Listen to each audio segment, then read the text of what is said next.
This video is brought to you by Latter-Day-Aint and StinkBu, asking what happens between 24 and 48 hours before you ship out. But we're going to improve upon that and also talk about a little bit before as far as like enlisting and then everything that happens afterwards up to when you show up to the airport and when you show up to boot camp itself.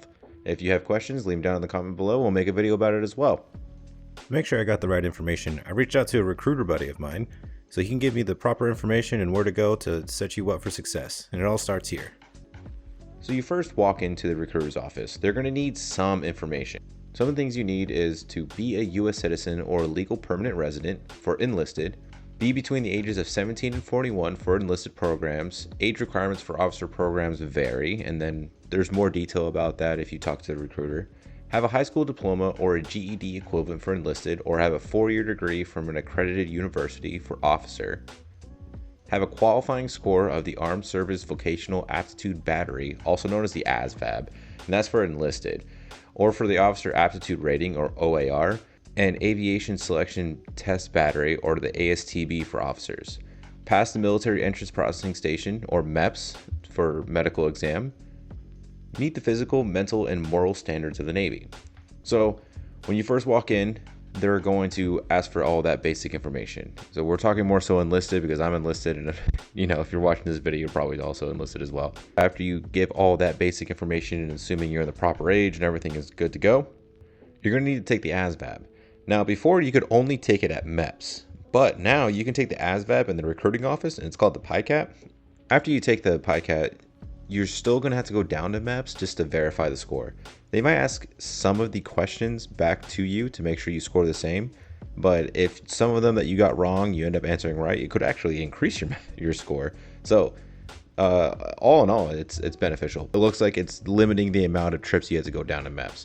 Me personally, MEPS was about an hour and a half away to 2 hours, so it was nice that that's one of the things you don't have to do all the time. So when you go to MEPS, you verify the score.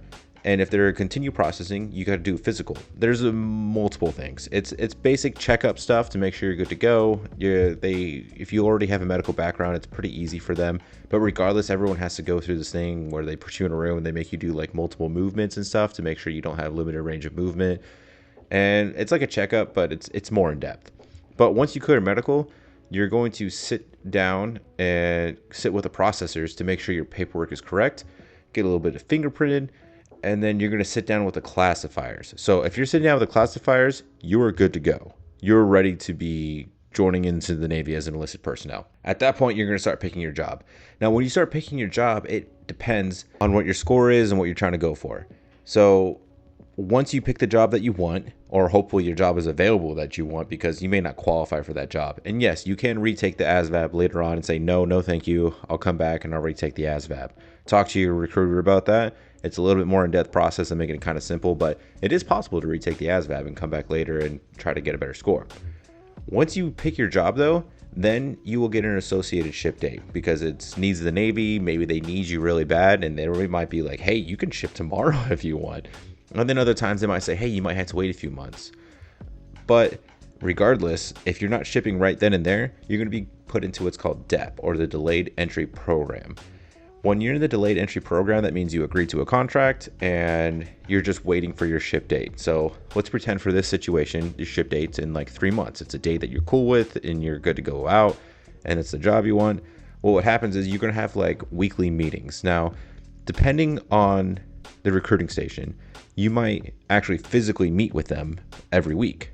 In other situations, I remember for me personally, there was times where it was like I didn't need to physically meet with them.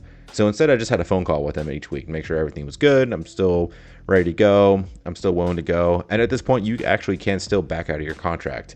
It's good to go to the meetings that they physically hold because what they'll do is have additional training. They'll start teaching you some of the lingo of when it comes to being in the military, especially the Navy. All of you will come together that are all in the delayed entry program within that recruiting station. You might practice drilling. You might practice marching. You might practice level of knowledge, ranking recognition. It's all preparation for you to start going into the Navy. But once you're done with the DEP, that means that you're ready to ship out. So what happens is usually, and it can vary from recruiting station to recruiting station, it really depends on what your geographical location is. But in general, you get taken out to the hotel the night before you ship, And then the next morning, and also the hotel is paid for. You don't have to pay for it. They pay for the hotel. The next day, you'll go back to the MEP station. Your family can come with you as well to this point as well, because this is where you're going to swear in. You're going to raise your right hand. You're going to swear in, and you're ready to go into the Navy. Sometimes, if necessary, you'll stay another night in the hotel, depending if all the processing is complete by that point, because there's a few more steps in the paperwork they'll have to do. It's more so just making sure your package is ready to go, because they'll put everything into like a manila envelope to when you ship out. And it's the beginning of your paperwork kind of a thing when you start in the military. This is paperwork that will follow you everywhere you go, medical, dental, background, kind of stuff like that. If it is ready, cool, and you'll ship out right away. But if it's not, they may make you stay another night in a hotel, and so that you can meet like a flight that's like early in the morning or something like that. But regardless, once again, it's all paid for, and they'll feed you and everything. It's great. So then, after that night in the hotel, they'll come get you, take you down to the airport, and that is when you ship out to Great Lakes, Illinois. When you fly out to the airport that they're going to send you, you gotta understand you're not the only one joining the military, right? Boot camps run 24/7 all year round. So there's people flying out from multiple places. So they might gather you up in like a little area and have you wait. Sometimes they send you up though to the USO, and that USO is very familiar with new recruits coming in all the time. They like to give a little brief themselves and maybe give you a little snack or something like that. But once you're done, they'll take you back downstairs, group you up, make sure all your information is correct. This is all tracked by RTC anyway, the Recruit Training Command, knowing when people are flying in and at what time and stuff like that. But if you end up showing up, they don't know who you are, you weren't expecting you exactly, they'll just call back and make sure like, yep, you're definitely someone supposed to ship out, but you know, you showed up a day late or a day early. At that point, once they get enough people, they'll put you on the bus and they'll start taking you from the airport back to RTC. And that's when you start P1, or processing day 1, your night of arrival. If you want to hear more about night arrivals, I have a great video that breaks that down. And there's also, if you don't like my video, there's plenty of videos talking about night of arrival on YouTube. But hopefully that answers all your questions.